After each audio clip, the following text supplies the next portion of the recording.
साहिब बंदगी सतनाम। तो आज नंदुरबार में काकड़दा गांव में परम पिता परमात्मा की अपार कृपा से ये मूल ज्ञान का सत्संग आयोजित किया गया है। बहुत बड़े भाग हैं उन जीवों के जो आज इस सत्संग को सुन पाएंगे, और उससे भी बड़े भाग हैं उन जीवों के जो मेरी कही एक एक बात को आज समझ पाएंगे। क्योंकि संत महात्मा इस दुनिया में आते हैं हमें सत्य के बारे में समझाने के लिए, हमें सत्य का बोध कराने के लिए, हमें सत्य की पूरी जानकारी देने के लिए, ताकि हमारा जो इंसान जन्म है ये कहीं ऐसे ही बर्बाद ना हो जाए। बाकी जानवरों की तरह कहीं ऐसा ना हो कि हम भी आए हैं, खाएंगे पिएंगे, बच्चे पैदा करेंगे, बूढ़े हो जाएंगे और फिर मर जाएंगे। ये आम जीव की स्थिति बता रहा हूं मैं। जिनको ये नहीं पता होता कि हम इस संसार में क्यों आए हैं, वो ऐसे ही खा पी के निकल जाते हैं। लेकिन जो संत महात्मा हमें आदेश करते हैं, हमें परमात्मा का संदेश देते हैं, वो यही समझाते हैं कि ये जन्म बार बार नहीं मिलता मेरे भाई। ये जन्म इतनी आसानी से नहीं मिलता। 1,84,000 भुगतने के बाद तब जाकर एक बार ये इंसान जन्म मिलता। और अगर इस एक बार को हम चूक गए तो फिर से वापस 84 में जाना पड़ जाता है। यानी 84 मतलब ये कुत्ता बिल्ली हाथी घोड़ा सांप बिच्छू मच्छर मक्खी कीट पतंगे, ये सारे शरीर धारण करने पड़ेंगे इस एक चेतना को। ये चेतना यानी ये जीव हर प्रकार के शरीर को धारण करके इस दुनिया में विचरण कर रहा है। तुम कुत्ता पाल लो, देखो उसके अंदर कौन विराजमान है। वही चेतना जो तुम्हारे अंदर है। तुम भी खा रहे हो पी रहे हो सो रहे हो जाग रहे हो, कुत्ता भी खा रहा है पी रहा है सो रहा है जाग रहा है। बस फर्क क्या है, एक शरीर मात्र है। मान लीजिए आपकी दवाई का बिल 6,000 रुपये आता है। अब वो सिर्फ कौन चला रहा है? इंसान ही चला रहा है। इसी प्रकार 84 लाख योनियों में जितने भी शरीर पैदा हो रहे हैं, कौन चला रहा है उसको? ये चेतना चला रही है। ये चेतना जो तुम आंखें खोल के देख रहे हो ना मुझे, किसकी वजह से? इस चेतना की वजह से। अभी बेहोश हो जाओ तो क्या हो जाओगे? अचेत। ये सारा खेल चेतना का है। अभी तुम इस दुनिया में घूम रहे हो, जब सो जाओगे तो किसी और दुनिया में घूमोगे। फिर ये चेतना कहाँ चली जाएगी? स्वप्न लोक में। फिर सांप में सांप बिच्छू अजगर शेर चीते दिखाई देंगे, दिखते भी हैं। फिर उठ के कहते हो अरे बड़ा खतरनाक सपना आ गया था। सपना नहीं आ गया था, तू सपने में चला गया था। क्योंकि वो भी एक लोक है, उसको स्वप्न लोक कहते हैं। ऐसे ही इस माया ने अनंत लोक बना रखे हैं। आज उन सब की जानकारी देंगे ताकि आप गलती से भी माया के किसी और लोक में ना चले जाओ। कहां जाना है वो भी आज बताएंगे आपको कि कहां जाना है। अंत में शरीर छूटेगा, कहां जाओगे? तुम सोच रहे हो मर जाएंगे, कोई नहीं मरेगा, कोई मरता ही नहीं है कभी। शरीर छोड़ता है केवल। और अगर ना बताओ कहां जाना है तो भटकता है 84 में। तो इसलिए एक एक बात को अच्छे से समझना, ताकि तुम्हारा जन्म सफल हो जाए, इस दुनिया में आना सफल हो जाए। तो आज का सत्संग शुरू करने से पहले परम पिता परमात्मा के नाम पे जयकारा लगाएंगे और फिर सत्संग शुरू करेंगे। बोलिए परम पिता परमात्मा की, सदगुरु बंदी छोड़ कबीर साहिब की, सभी संतों की, सभी भक्तों की, सदगुरु मदनपति साहिब की, दीवान जवाहरपति साहिब की, सदगुरु विराटपति साहिब की, सभी अंशों की, पंडाल में आए सभी भक्तों की, इनके माता पिता इनके गुरुदेव की, इस गांव नगर बस्ती की, आज के आनंद की, सकल हंस को बंदगी साहिब बंदगी सदमा साहिब की।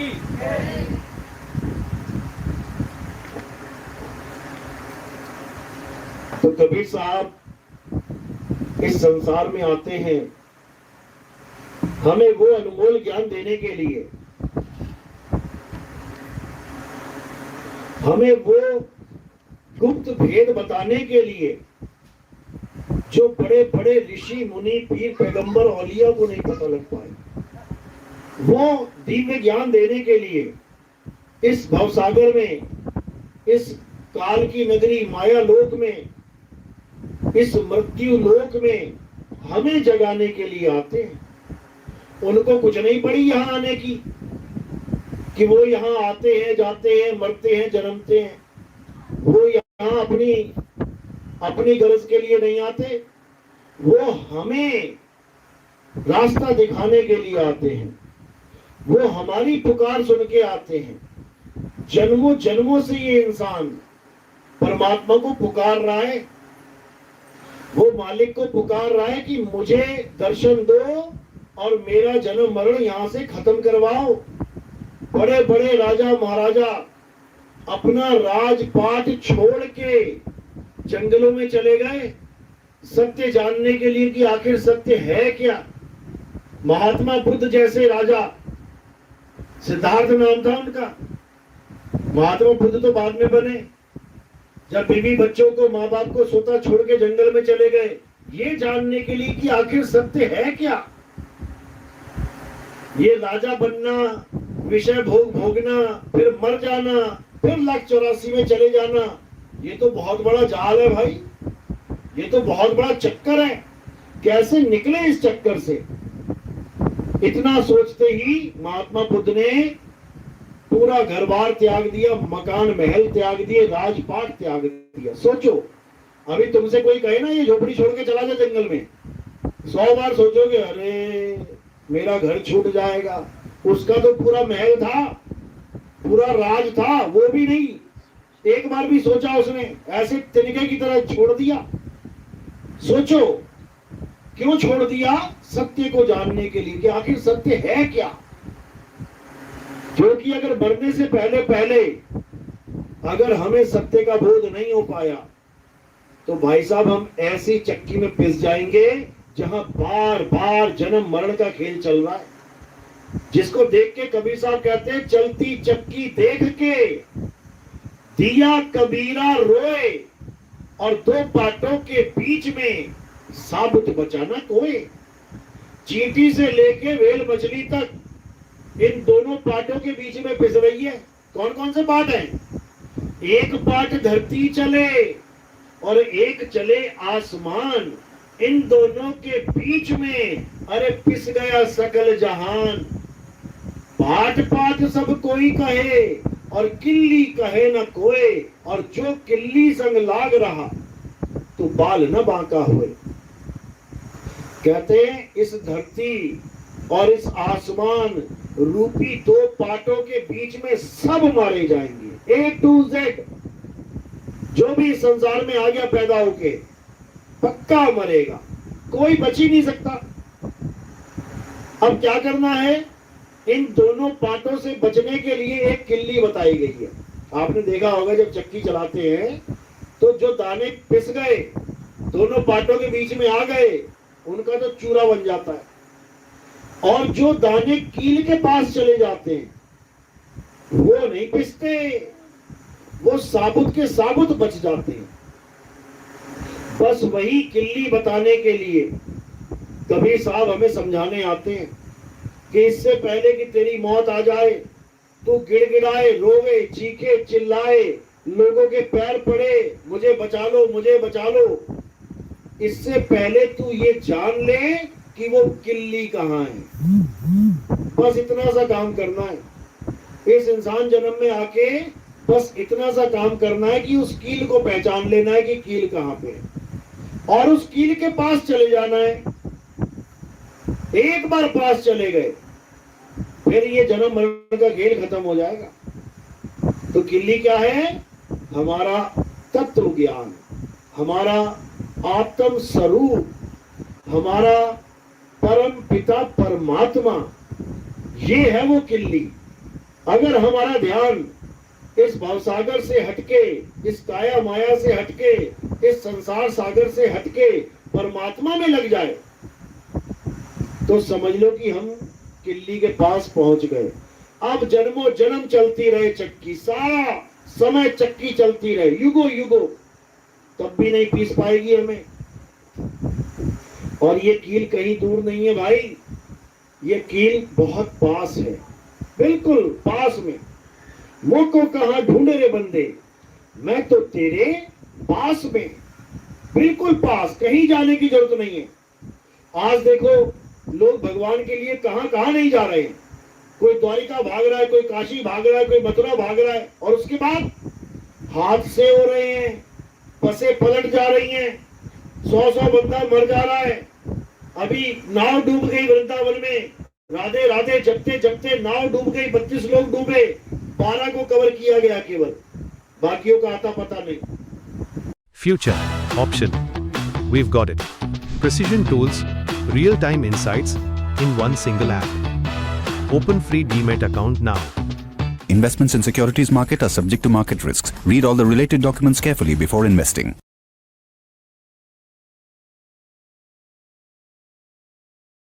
उस जीवात्मा का जो अपने घट में उस परमात्मा को प्राप्त कर ले। सब घटों में परमात्मा विराजमान है, कहीं बाहर जाने की जरूरत नहीं है, किसी मंदिर मस्जिद गुरुद्वारे में जाने की जरूरत नहीं पड़ेगी। हाँ, शुरुआत कर ली, अच्छी बात है।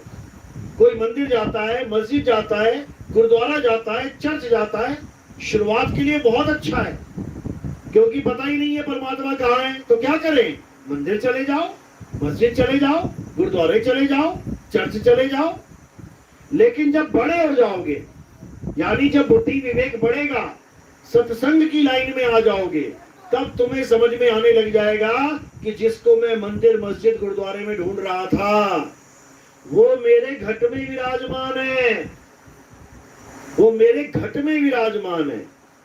अब केवल क्या करना है, ऐसा भेदी गुरु ढूंढना है जो तुम्हें घट में ही परमात्मा का भेद समझा दे कि वो कहां है।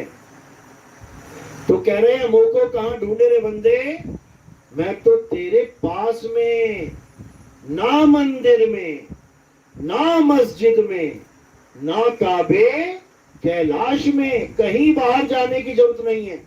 ये मंदिर मस्जिद गुरुद्वारे किसने बनाए हैं, इंसानों ने बनाए हैं। ये सीमेंट से, ईंटों से, पत्थर से, लोहे से, रेत बालू बजरी से इंसान ने बनाए हैं, ये भगवान ने नहीं बनाए। ये भगवान की बनाई हुई चीज नहीं है, ये इंसानों ने बनाए हैं, अलग अलग डिजाइन के बना दिए। क्यों बनाए, क्योंकि वो भगवान को पाना चाहता है, लेकिन उसको पता नहीं है, तो उसने एक मंदिर की स्थापना कर दी कि चलो इसी बहाने में मंदिर में जाऊंगा, और एक पत्थर को भगवान मान के उसकी पूजा करने लग गए। शुरुआत अच्छी है, शुरुआत बहुत अच्छी है।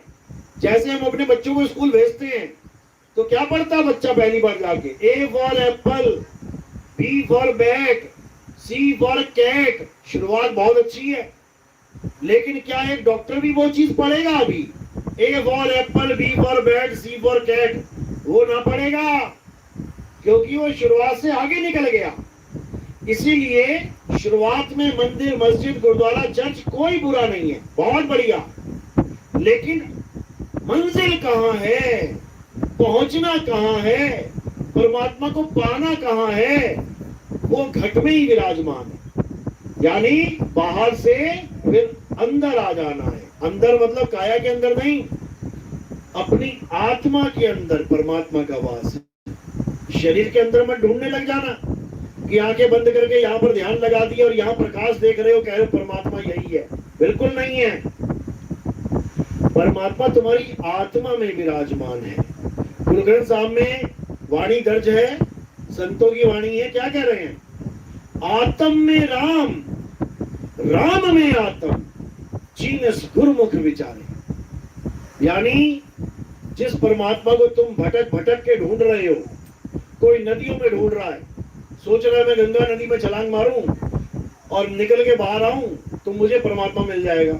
देखो लाखों लोग लगे पड़े हैं, अब वही गंगा नदी में डुबकी मार मार के कितनों के पैर स्लिप हो जाते हैं, कितने बह जाते हैं, कितने उसी गंगा नदी में डूब जाते हैं। गए थे भगवान को पाने के लिए, और वहां पर मुलाकात किससे हो गई, यमराजा से हो गई। समझो,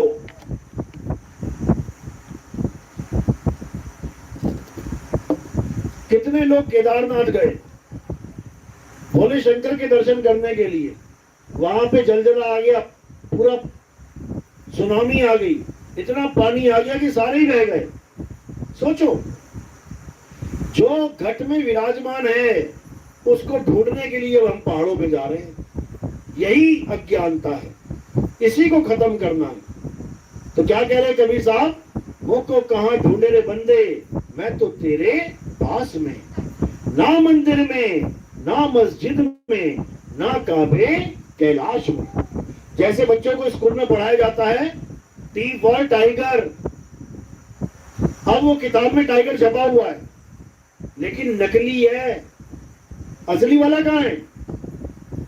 जंगल में। ए फॉर एप्पल छपा हुआ है एप्पल, लेकिन नकली है, किताब में जो छपा है वो नकली है। असली वाला कहां लगा है? वो सेब के बाग में लगा है। समझो, यानी जो विद्यालय में पढ़ाया जा रहा है वो सब एक सांकेतिक नकली ज्ञान है। असली कहां है? असली बाहर मिलेगा आके, जहां पर उसका स्थान है। इसी प्रकार परमात्मा के, अल्लाह के, वाहिगुरु के, गॉड के नाम पे दुनिया भर के स्थान बने हुए हैं, दुनिया भर के ग्रंथ बने हुए हैं, लेकिन वहां केवल इशारे किए जा रहे हैं कि वो कहां है। वो मिलेगा कहां? वो तुम्हारी आत्मा के अंदर विराजमान है। तभी आप देखो बड़े बड़े ऋषि मुनि, बड़े बड़े देवी देवता क्या कर रहे हैं? आंखें बंद करके बैठे हुए हैं। क्या कर रहे हैं ये लोग? ये खोजने की कोशिश कर रहे हैं। भोले शंकर देख लो कहां बैठे हैं, कैलाश पर्वत पे आंखें बंद करके समाधि लगा के खोजने की कोशिश कर रहे हैं कि हमें वो परम तत्व मिल जाए और हमारा काम बन जाए, लेकिन लोग नहीं समझ पाते। तो इसीलिए कबीर साहब क्या समझा रहे हैं, मोह को कहां ढूंढे रे बंदे, मैं तो तेरे पास में, ना मैं जप में, ना मैं तप में, ना एकांत निवास में। कि मैं जप और तप में भी नहीं हूं कि कोई सोचे कि भगवान कैसे मिलेगा, नाम जपना पड़ेगा। नहीं जपना पड़ेगा, बल्कि नाम जपोगे तो कभी भगवान मिलेगा ही नहीं। समझ लो, नाम जपने का मतलब है कि तुमने वस्तु को ढूंढा नहीं, नाम जपने लग गए, जबकि परमात्मा को ढूंढना पड़ता है। मोह को कहां ढूंढे, ढूंढो उसको। नाम जपने का मतलब है जैसे तुम्हारा पर्स खो गया, घर में ही कहीं रख दिया तुमने, अब दो ऑप्शन है तुम्हारे पास, या तो पूरे घर में ढूंढो, ढूंढते रहो, या फिर पर्स पर्स पर्स जपना शुरू कर दो। आंख बंद कर लो, बैठ जाओ, पर्स पर्स पर्स पर्स। मिल जाएगा क्या? कभी नहीं मिलेगा। यानी अगर जपना शुरू कर दिया तो वो वस्तु कभी मिलेगी नहीं, और जपना छोड़ के ढूंढना शुरू कर दिया, शाम तक मिल जाएगी। कहो दोपहर में मिल जाए, कहो अभी 5 मिनट में मिल जाए। तो क्या करना है? ना मैं जप में, ना मैं तप में। ये जप और तप को त्याग देना है। कोई नाम नहीं जपना, किसी भी भगवान का नाम नहीं जपना, ना राम, ना अल्लाह, ना वाहिगुरु, ना गॉड। तो क्या करना है? उस स्थान को जानना है जहां वो राम, अल्लाह, वाहिगुरु, गॉड रहता है। और वो कहां रहता है? वो तुम्हारी आत्मा में रहता है। तो तुम्हें किस चीज का ज्ञान चाहिए? तुम्हें आत्मा का ज्ञान चाहिए, जिसे आत्म ज्ञान कहते हैं।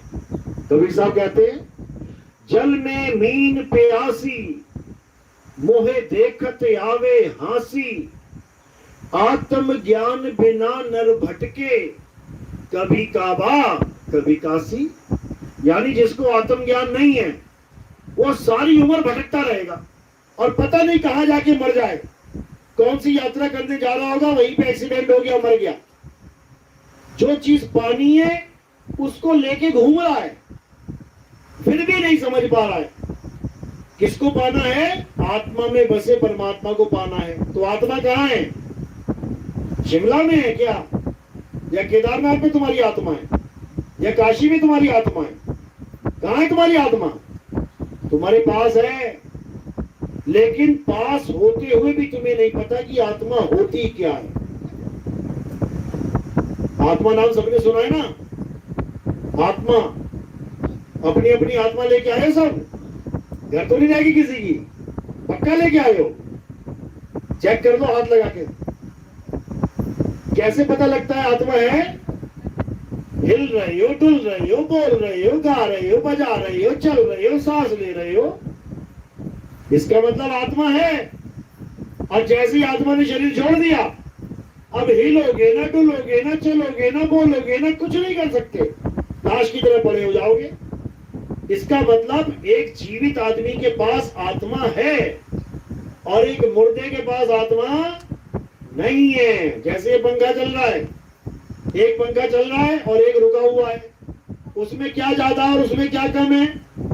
चलते वाले के पास करंट है और रुके वाले के पास करंट नहीं है। बस क्या करना है, जिसकी वजह से पंखा चल रहा है उसको जान लेना है। जिसकी वजह से ये शरीर चल रहा है, किसकी वजह से? आत्मा की वजह से। किसकी वजह से मुंह से अक्षर निकल रहे हैं, शब्द निकल रहे हैं? आत्मा की वजह से। किसकी वजह से बोला जय श्री राम? आत्मा की वजह से। किसकी वजह से बोला अल्लाहू अकबर? आत्मा की वजह से। किसकी वजह से बोला जो बोले सो निहाल, सत श्री अकाल? आत्मा की वजह से। किसकी वजह से बोला हालेलुया? आत्मा की वजह से। यानी जिस आत्मा की वजह से तुम खा रहे हो, पी रहे हो, चल रहे हो, बोल रहे हो, गा रहे हो, नाच रहे हो, सब कुछ कर रहे हो, उसी को नहीं जानते। नहीं तो बता दो आत्मा कैसी होती है? लंबी है, छोटी है, काली है, गोरी है, लाल है, गुलाबी है, पीली है, गर्म है, ठंडी है, कैसी है? सारी उम्र साथ है, फिर भी तुम्हें एहसास नहीं हो सकता उसका। कब तक नहीं हो सकता? जब तक तुम्हारे जीवन में आत्मज्ञानी गुरु नहीं आ गया। जब आत्मज्ञानी गुरु आ जाएगा तो क्या करेगा? तुम्हें तुम्हारी आत्मा का ज्ञान समझा देगा कि बेटा सोते, जगते, उठते, बैठते, नहाते, धोते अपनी आत्मा को याद रख, अपने आत्म स्वरूप को याद रख। तेरा आत्म स्वरूप, तेरा सत्य स्वरूप ही परमात्मा का सत्य स्वरूप है। तुम दोनों में कोई भेद नहीं है, भेद केवल भ्रम का पड़ गया है। इसीलिए कबीर साहब ने बोला सत्य स्वरूपी नाम साहिब का, सो निज नाम हमारा। यानी हम सबका स्वरूप क्या है? सत्य स्वरूप। उसी सत्य स्वरूप को जानना हमारे जीवन का एकमात्र लक्ष्य है, एकमात्र। उसके अलावा अगर तुम कुछ भी करते हो, पूजा पाठ, हवन, यज्ञ, नमाज पढ़ते हो या तुम अरदास करते हो, प्रेयर करते हो, कुछ भी, सब यूजलेस है, सब बेकार हो जाएगा। केवल एक काम नहीं किया तो, और वो क्या है? आत्मा का ज्ञान, जिसको कृष्ण जी ने भी समझाया गीता में। हे अर्जुन, ये आत्मा अजन्मा है, नित्य है, शाश्वत है, पुरातन है। ये आत्मा सत्य सनातन है। इस आत्मा का ना तो कभी जन्म होता है, ना ही आत्मा की कभी मृत्यु होती है। इस आत्मा को ना तो कोई शस्त्र काट सकता है, ना अग्नि जला सकती है। इस आत्मा को ना तो कोई सुखा सकता है, ना ही इसको भिगो सकता है। तो किसके बारे में बताया जा रहा है? आत्मा के बारे में बताया जा रहा है। अपनी महिमा नहीं गाई जा रही है कि मुझे कोई मार नहीं सकता, मुझे कोई छू नहीं सकता। पैर लग गया था, पैर में तीर लग गया था, पैर में तीर लगा, शरीर छोड़ना पड़ गया। किसकी महिमा गा रहे हैं गीता में? आत्मा की। इसी आत्मा को जानने का आदेश हो रहा है। क्या कह रहे हैं? अध्याय 4 34वां श्लोक। हे अर्जुन, अगर तुम इस आत्मा को जानना चाहते हो, अगर तुम इस आत्म तत्व को जानना चाहते हो, अगर तुम इस परम सत्य को जानना चाहते हो, तो क्या करो? तुम ऐसे तत्वदर्शी संत की शरण में जाओ।